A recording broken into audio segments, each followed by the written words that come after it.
안녕하십니까, 김승현 강사입니다. 이번 주 두 번째 시간 출애굽기에 대해서 볼 거예요. 자, 출애굽기는 이집트의 탈출, 이집트가 이제 탈출을 하잖아요. 그리고 이제 가나안에 도착하기까지 하나님께서 여기 명령하고 지시하신 땅 가나안에 도착하기 여정까지를 우리가 보는 거예요.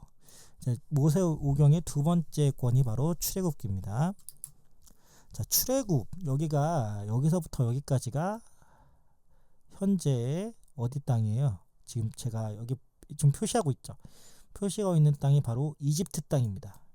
성경은 이집트라고 하지 않고 애굽이라고 하고 있어요. 그런데 저는 기왕에 할 거면은 명칭을 좀 똑바르게 하는 게 좋아서 이집트라고 하기로 하겠습니다. 이집트 보면 굉장히 커요. 네. 뭐 여기 참 말이 길어지면 여러 가지 더 얘기하고 싶지만 넘어가도록 하겠습니다. 자, 이집트에서 이스라엘 인구가 많아져요. 이스라엘 인구가 왜 많아지는지는 아시죠? 요셉이 국무총리가 되면서 그의 그 형제들이 다 오는 바람에 이집트에서 이스라엘 인구가 많아지는 거죠. 점점 시간이 가면 갈수록 이제 요셉도 죽고, 요셉이 누구를 낳냐면 므낫세와 에브라임을 낳죠. 그죠? 남자아이를 그 이집트에서 그 이스라엘 민구가 점점 많아지면서 이집트에서 산하 제한 정책을 해요. 그래서 남자아이를 다 죽여버립니다. 레위지파에서 남자아이가 뽕 태어나요. 그런데 이 아이가 너무 잘생겨서 아이를 강물에 이렇게 띄웁니다. 그런데 파라오의 공주가 건져서 키워요. 이 사람을 이름을 모세라고 이름을 짓는데, 모세라는 말의 뜻이 물에서 건진 자라는 뜻이에요. 남은 이스라엘인들은 정말 노예가 돼서 피라미드를 건설하는데 투입이 됩니다. 이집트에서 최근에 발표를 했어요. 인정을 했어요. 공식적으로. 피라미드를 짓는데 유대인, 히브리인들이 참여를 했다. 근데 일부 참여를 했다. 이렇게 인정을 하더라고요. 모세가 커서 노예가 맞는 것에 격분하여 이집트인을 죽이게 됩니다. 그러자 파라오가 모세를 죽이려고 했어요. 그런데 이 미디안으로 빨리 도피를 하게 됩니다. 미디안의 위치가 여기예요. 여기는 이집트 땅이 아니죠. 이집트 땅과 이스라엘 땅 밑에가 여기가 미디안의 위치예요. 이 미디안에서 십보라라는 사람과 결혼을 합니다. 십보라의 그 아버지 이름은 이드로예요. 이대로 아니에요. 이드로. 죄송합니다. 자, 십보라와 결혼을 하고 여기서 계속 살다가 산에 올라갈 일이 있는데, 산에서 마침 떨기나무에 불이 일어나는 것을 이제 보게 돼요. 거기서 너무 신기하네. 불이 이렇게 일어나는데 나무가 타지가 않네. 신기하네. 이렇게 보는데 하나님께서 모세에게 뭐라고 말씀하시면, 너 있는 곳은 거룩한 곳이니 너 신발을 벗으라. 모세가 신발을 벗습니다. 하나님께서 뭐라고 하시냐면, 너를 통해서 이집트에서 이스라엘 민족을 구해낼 것이다. 이렇게 모세에게 얘기를 하지만 모세는 나는 못합니다. 나는 힘듭니다. 이렇게 얘기를 하죠. 그래서 모세에게 능력을 이렇게 보여주시는데, 품속에 손을 넣고 빼니까 문둥병, 다시 넣으니까 없어지고, 이 모세가 갖고 있던 지팡이를 땅에 던지니까 이게 뱀이 되고, 다시 잡으니까 다시 지팡이가 되고, 결국에 모세가 자기가 말을 잘 못하는 걸 알고 하나님께 말하니까, 너희 형 아론이 그래도 말을 잘한다. 그러니까 너희 형하고 같이 가라. 형과 같이 파라오에 가서 이제 얘기를 합니다. 10가지 재앙이 일어나죠. 피, 개구리, 이파리, 악질, 독종, 우박, 메뚜기, 어둠, 흑암, 그리고 장자의 죽음. 이거를 이게 단어별로 빨간색으로 만약에 한다면 피, 개, 이파, 악독, 무매, 흑죽, 이렇게 알 수가 있습니다. 이런 식으로 외우면 돼요. 외우자고요. 이 정도는 외우자고요. 왜냐면은 6월절이 생긴 가장 큰 저기 10가지 재앙이기 때문에, 우리가 아까 저번 시간에 했던 거가 뭐냐면 이 천지창조 순서, 그리고 10가지 재앙, 그리고 10계명, 구약에선 이 정도는 반드시 외워줘야 되는 것은 아닌가라는 생각을 합니다. 자, 이제 10가지 재앙이 이렇게 생겼는데, 이제 10가지 재앙 중에 장자의 죽음까지 이어지기까지 파라오는 절대로 이 이스라엘 백성을 놔주지 않아요.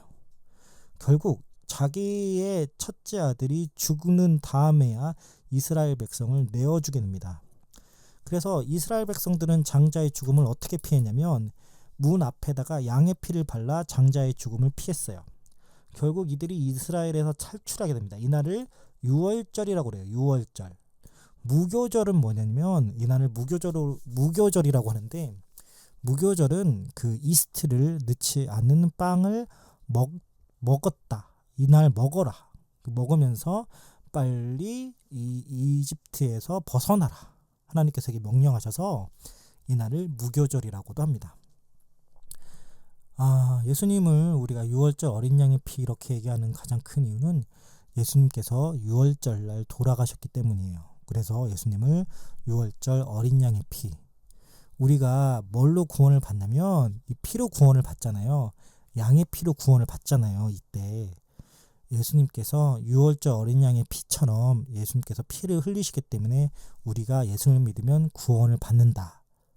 이렇기 때문에 유월절 어린 양의 피라고 우리가 부르는 겁니다. 자, 이제 광야에 들어가는 과정에 대해서 얘기를 할 텐데, 첫 번째, 광야에 들어가기 전에 홍해가 갈라지는 사건이 일어나요. 앞에서는 이렇게 가고 있잖아요. 근데 문제는 뭐냐면 이집트에서 탈출을 할 때 이제 장정들만 탈출한 게 아니에요. 대부분 걸어갑니다. 노인들도 있고 어린애들도 있고 자기 가진 모든 그 재산과 이런 걸 막 그 수레에 막 이렇게 끌고 가기 때문에 속도가 더뎌요. 더디는데 이게 한참 출발하기 한참 뒤에 파라오가 그런 거예요. 야, 그러면 저들 너무 아깝다. 저들 다 잡아서 죽이던지 아니면 다시 데려오던지 하자. 그래서 느지막이 갑니다. 근데 늦게 출발했으면 뭘 타고 가냐면 똑같이 걸어가던가 뛰어가던가 그러면 생산이 안 돼요. 대부분 수레나 마차나 말을 타고 갑니다. 대부분 이 말에 의존해서 이 뒤에서 달그닥닥닥 거리면서 가겠죠. 여러 말들이 한꺼번에 이렇게 움직이면 이 말발굽 소리가 굉장히 멀리 들립니다. 앞에 있는 이스라엘 백성들은 난리가 난 거예요. 여기서는 아무리 재촉을 해서 빨리 걸어봐 봤자인데 코 앞에는 홍해고 뒤에서는 말발굽 소리가 들려오고 있고 우리는 당장 이 앞에서 다 죽게 생겼다고 모세한테 그런 거예요. 아니, 이집트 땅에서는 우리 무덤할 데가 없어갖고 여기서 다 죽게 할 거냐 라고 모세한테 이스라엘 백성이 원망을 하죠. 하나님께서 홍해를 가르셔서 이스라엘 백성을 홍해에서 넘어오게 하십니다.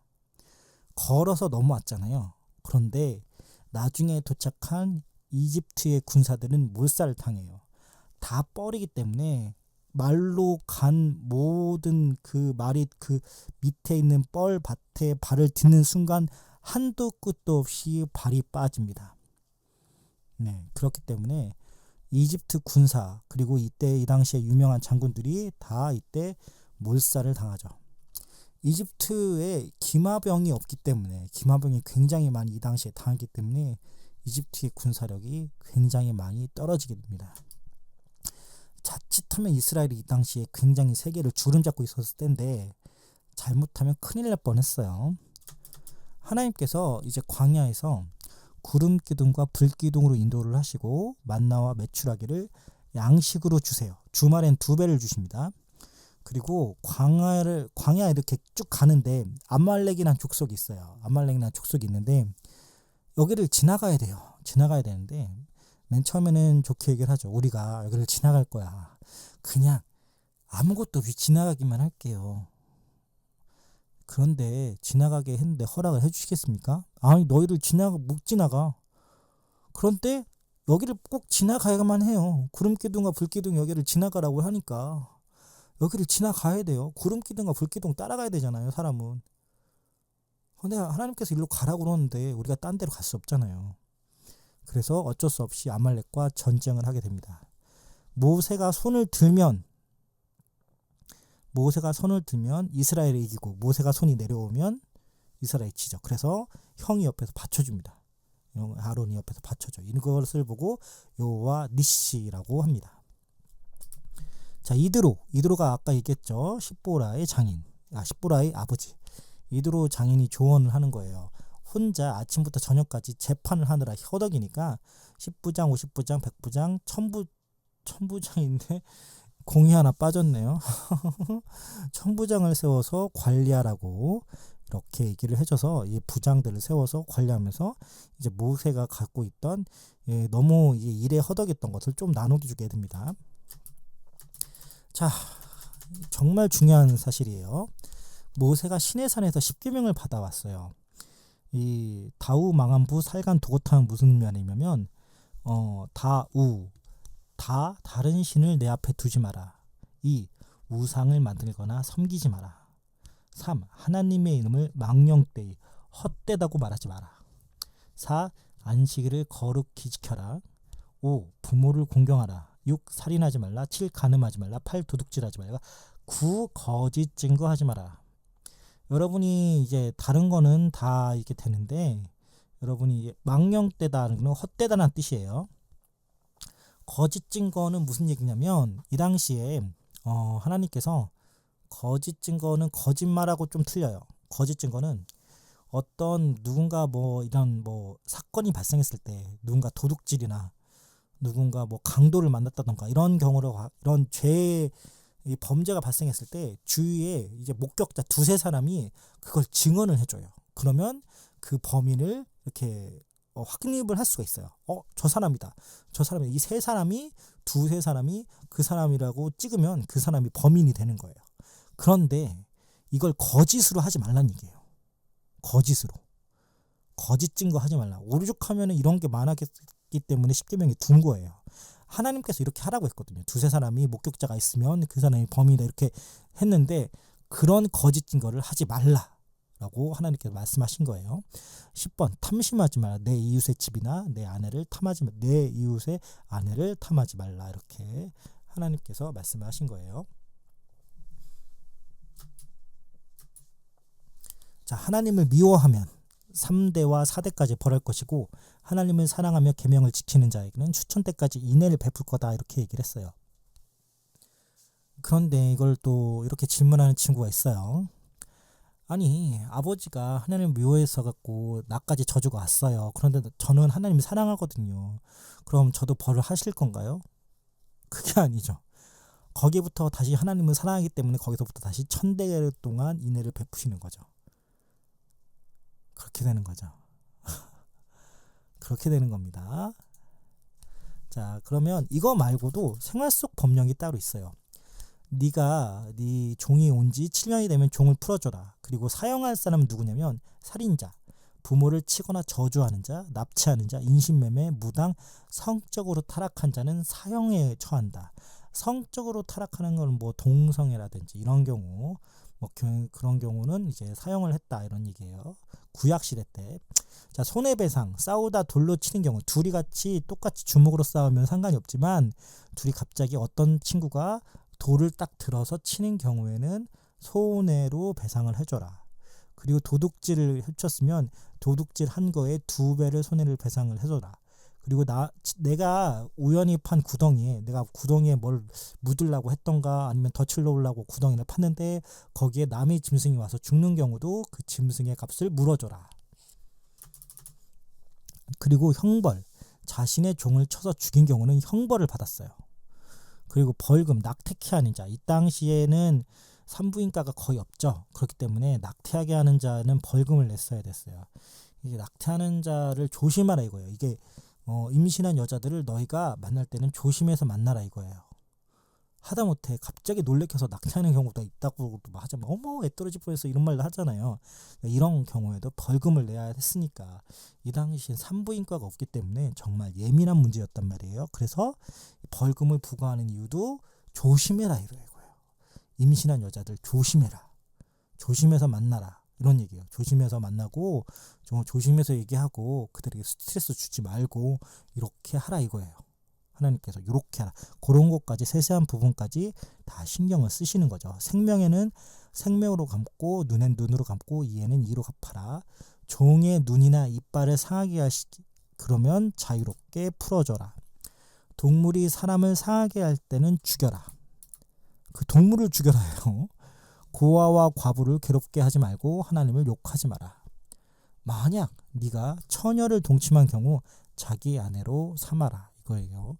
그러니까 네가 이게 결혼하기 전에는 관계를 하지 마라 이런 얘기예요. 대부분 성관계를 하지 마라 결혼하기 전까지.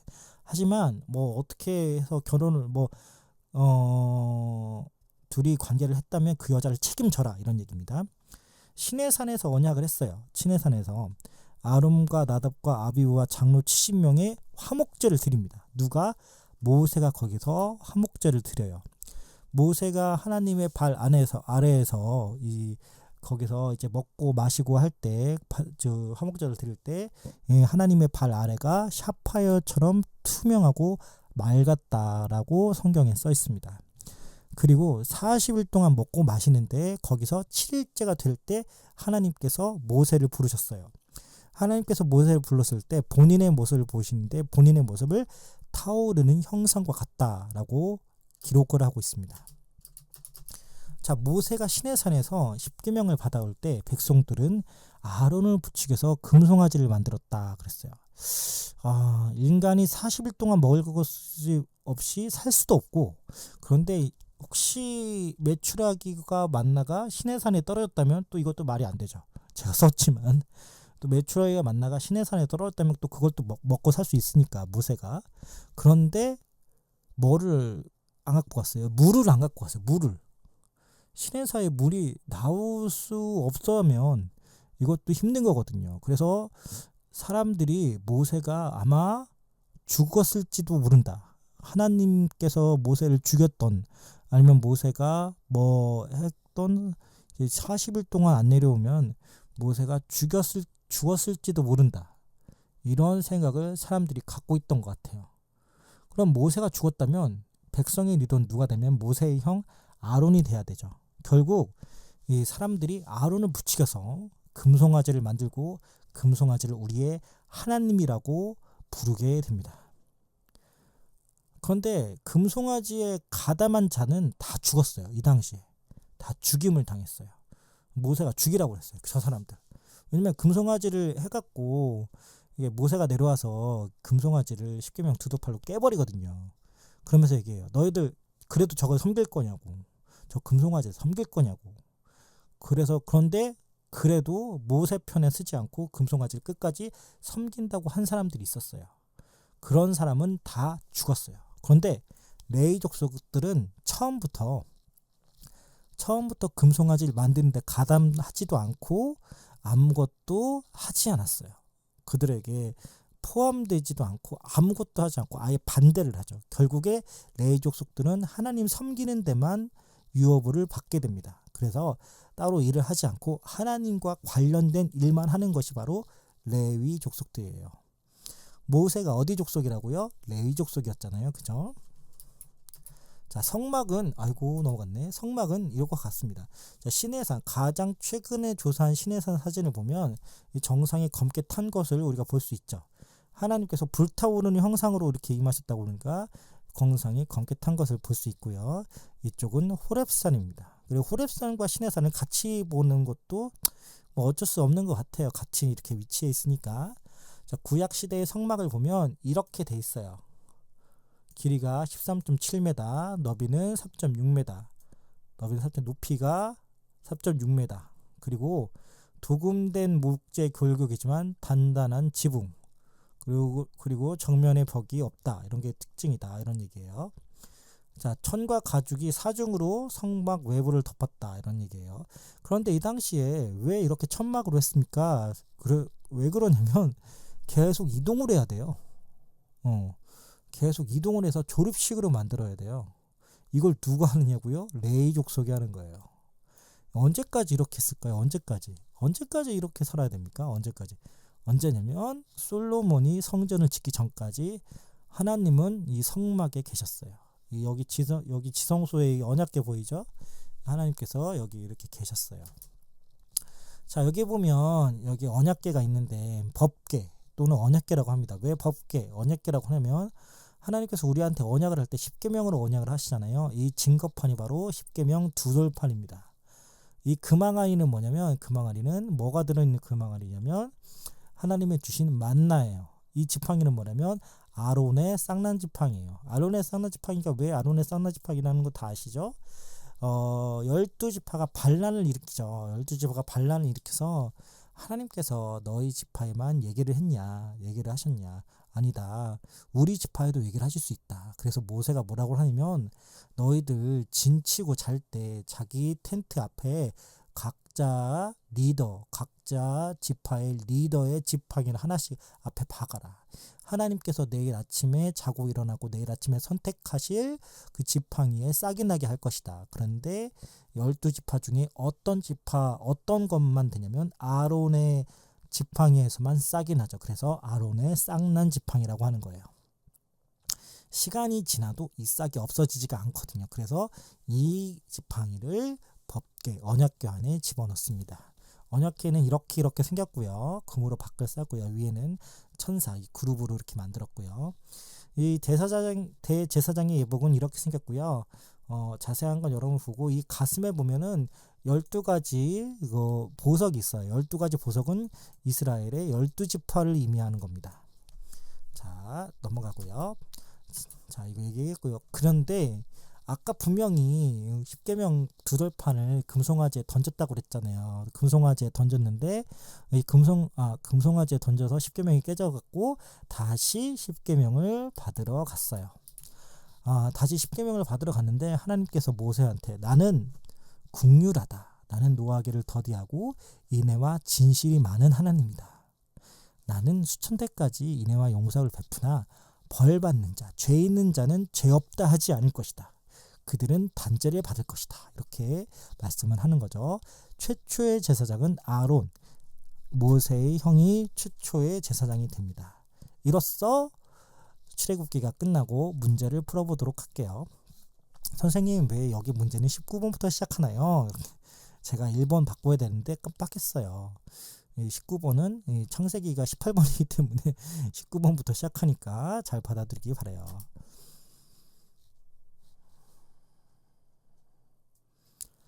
2번이 빠진 것 같은데 누굴 죽였나요? 남자아이들 죽였습니다. 여자아이들은 이제 나중에 자라면 이집트 사람과 결혼하면 이집트인이라고 이렇게 인정을 하기 때문에 여자들은 살려준 것 같아요.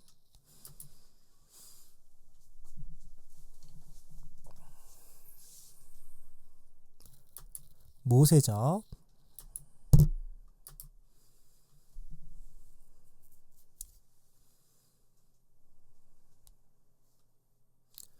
자, 여러분이 기억하나요? 피게이파 악동음의 흑죽입니다.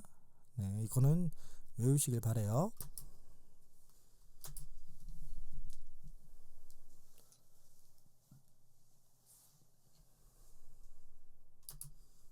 (6월절입니다)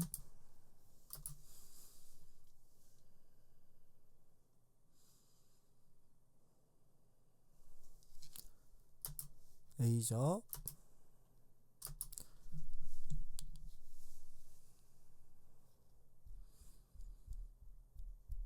아, 1초가 안 떨어지네. 다우망왕부 살간 도거탐. 선생님 이게 뭐예요? 다른 신을 내게 두지 말지니라. 우상을 만들거나 섬기지 말라. 하나님을 망령 때 일컫지 말라. 안식일을 기억하여 거룩히 지켜라. 뭐예요? 십계명이죠.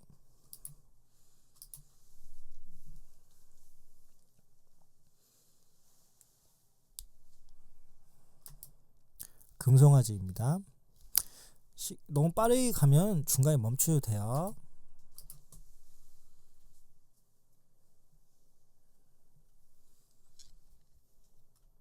이건 뭐 다 맞추셨겠죠. 십계명 아론의 쌍만 지팡이 만나입니다.